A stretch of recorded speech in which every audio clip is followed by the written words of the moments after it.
Hello and welcome to another episode of Outdoor Defense. This week I have a very special guest. This is Dani Joy. She is also a lead instructor for Impact Personal Safety and a friend of Girls Fight Back. And let me just say, Dani is actually quite a bit shorter than me, but we're on an incline. How tall are you? I'm 5'5" on a good day. I'm 5'8", so it looks like we're the same height, but we're really not. I thought that was important to mention. So Dani is launching a new series for Impact Personal Safety. My new series is called Fact or Fiction, where we deconstruct the myths and misconceptions about self-defense. So this week on Outdoor Defense, we're doing a crossover episode. I'm going to help Dani launch her new series. And what is the topic? If you're being followed or feel uncomfortable, using your phone is a recommended self-defense strategy. Fact or fiction? What do you think?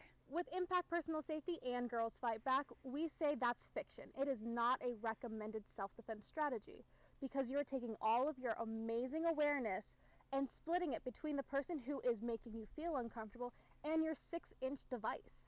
So rather than relying on your phone, maybe put your phone on speaker if you're actually talking to a person, and then commit your attention to that person. That person that's making you feel uncomfortable.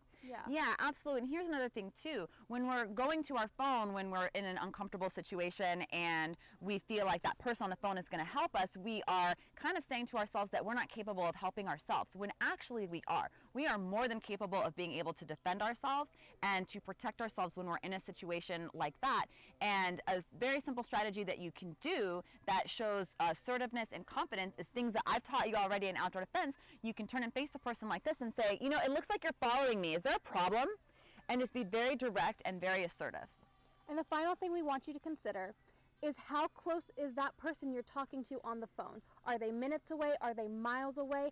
How effective can they be with your safety? Exactly. That's a great point. Like, you are going to have to deal with the situation in that moment, whether they're on the phone or they're not. So it's better to have your attention, your awareness, your hands, things available for you to deal with your safety in the moment, and use your phone after you get to a safe place to be able to call for help. Another thing I wanted to point out is when you're hiking, you may not be getting cell service anyway, so relying on our phone may not be the most effective strategy. Instead, like I've always taught and like Impact teaches as well, rely on yourself. Your body and your voice and knowing that you're worth fighting for are the best self-defense skills that you can carry with you, and you can take them everywhere. So that is Outdoor Defense and Fact or Fiction, and Dani's series will be releasing every other week, and we'll let you know when the first episode is ready to drop. And thanks for watching.